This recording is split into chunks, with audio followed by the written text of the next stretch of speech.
To the families of the 2,977 people from more than 90 nations killed on September 11th, 2001 in New York City, Arlington, Virginia, and Shanksville, Pennsylvania, and the 1,000 more who were injured.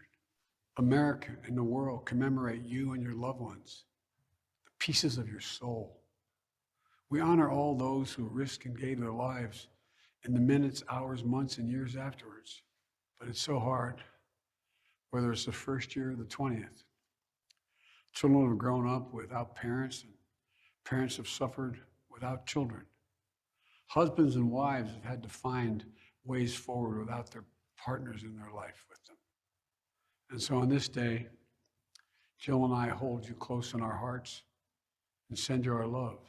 And we hope that 20 years later, the memory of your beloved brings a smile to your lips, even while still bringing a tear to your eye.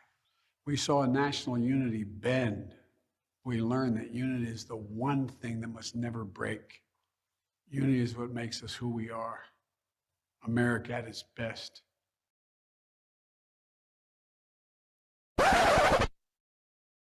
The President of the United States is under fire today over reports indicating that he may be planning a visit to Saudi Arabia. The political website Axios and other news organizations here report that senior White House officials are mulling a presidential trip to Saudi Arabia in the spring in an effort to find additional sources of oil for the West as Russian sanctions intensify. Although the White House says no plans are yet formalized, Biden's press secretary confirmed that an official U.S. delegation had visited Saudi Arabia last month. As it relates to Saudi Arabia, we did talk a few weeks ago about how Brett McGurk and Amos Hochstein went to Saudi Arabia to discuss a range of issues, including the war in Yemen, including security in the region, and certainly including energy security. West Asia is a region that is considered a top priority for all U.S. presidents. When Biden entered the White House last year, one of his main priorities was recalibrating the Saudi relationship that had been sidelined by the murder of Saudi American journalist Jamal Khashoggi in the Saudi consulate in Istanbul, and the role Western intelligence agencies claim that Crown Prince Mohammed bin Salman played in orchestrating that killing. Warm ties between the United States and Saudi Arabia under successive presidents, including Donald Trump, rapidly atrophied. When Biden was sworn in, he insisted he wanted no contact personally with the Crown Prince. He released declassified intelligence reports on the killing of Khashoggi and documents looking into Saudi Arabia's connection to the al-Qaeda attacks of September the 11th, 2001. Latest news. Biden is criticized over a potential trip to Saudi Arabia to discuss oil production. From the Middle East Eye, dated March 7, 2022. The Biden administration is facing criticism from both Democrats and Republicans after a report claimed the White House was planning a visit to Saudi Arabia to help repair relations and convince the kingdom to pump more oil amid fears of a global supply shortage. Potential trip would take place in the next few months. However, officials cautioned that it may not happen. And a White House spokesman told Axios, "We don't have any international travel to announce at this time, and a lot of this is premature speculation."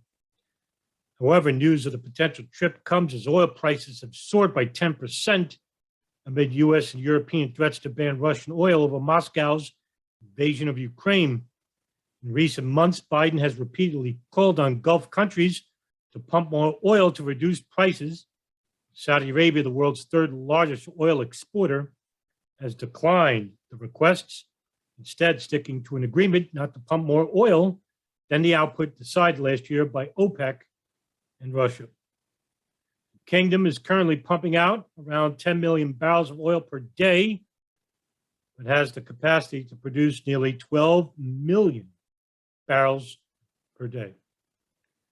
After seeing the Axios news report, U.S. Congresswoman Ilhan Omar slammed the prospect of Washington deepening ties with Riyadh, highlighting the Saudi-led war in Yemen, which has forced 80% of the country to depend on aid for survival. Omar tweeted the other day, "Our response to Putin's immoral war shouldn't be to strengthen our relationship with the Saudis, who are currently causing the worst humanitarian crisis on the planet in Yemen."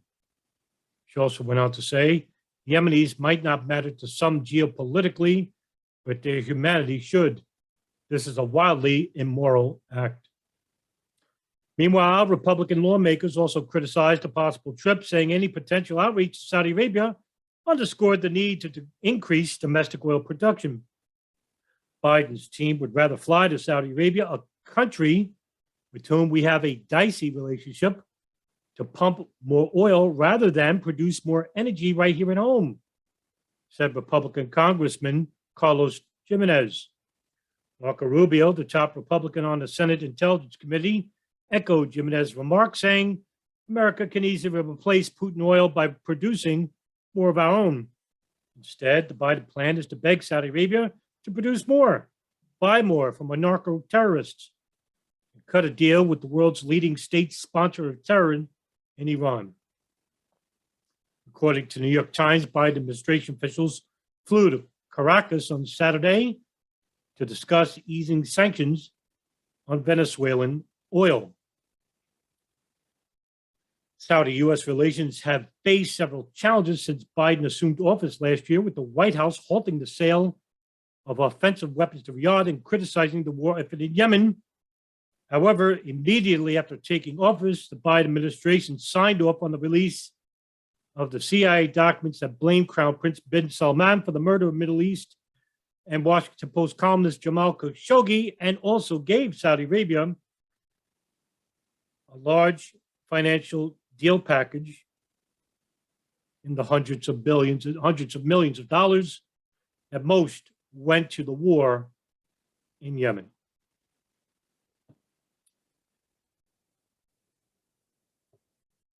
Now, my thoughts. This is the complete hypocrisy of our federal government. And it all stems from the 9/11 attacks. And if you don't think so, let me remind you that it was the federal government who didn't want to start financially help the 9/11 victim families, start a committee. But there was enough backlash to where the public wanted it. And so they gave a few million to conduct the National Commission on Terrorist Attacks on September 11th, 2001, commonly known as the 9/11 Commission. There was also an intelligence committee called the Joint House Inquiry. But both committees were hindered by missing information and information that was impeded from being properly investigated. Even years later, millions of classified files have not been released to the public, and that the State Department under Bush, under Obama, and continued under Biden, continued to hinder the 9/11 victims' families in suing Saudi Arabia.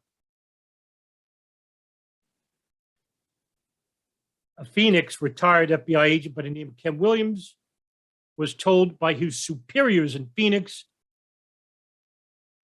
not to assist in the victims' families' lawsuit against Saudi Arabia. These are the echoes of not the FBI, but the State Department. State Department is a useful tool to both the Democrats and Republican leaders who are in office at the time. This is not a left or right issue. For those of the Biden administration, for those who support the Democrats, this is not against you personally. You're just a victim. You're a victim of propaganda and manipulation, just like those who support Trump. When you realize this, you're going to realize that the corruption is far more sinister and broad. The United States doesn't care about you. The federal government does not have your best interests or your interests at all in mind. They just do not. This is a fact. Because the biggest war that is happening on the human populace has been a war that's been ongoing for centuries. It's class warfare, rich against poor. The United States continues to support Saudi Arabia indirectly in the war against Yemen, where we are witnessing the largest humanitarian crisis in the world, and the world is silent. And I will tell you why. Because they're not white. Ukraine is attacked by Russia, and suddenly, under a democratic administration, you, the alleged progressives, now support the war. So you became everything that you hate about the right, which are the neocons, correct? Need I remind you the Republicans favor a war in China, but not Russia?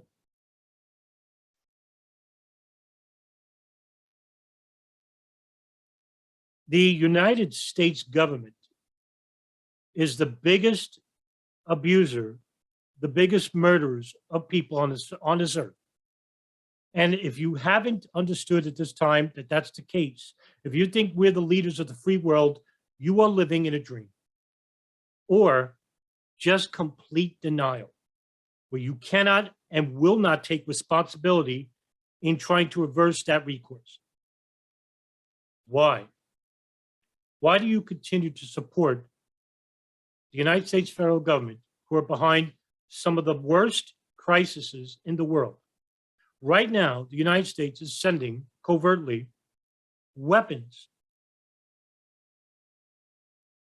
to neo-Nazis in the Ukraine. Need I remind you that this is not also to whitewash what Russia is doing. There are no clean hands in this. The United States has dirty hands. So do the Ukraine, so does Russia. And when you realize that, you won't be waving that Ukrainian flag. You won't be waving a flag at all. You'll be demanding with your brothers and sisters in arms from the right and the left, but you won't be right and left anymore. You'll be as a human community. Maybe that's what you're afraid of. Because for you to be in a select group of people means that you're right. I'm with like-minded people. We're not so different, but you are.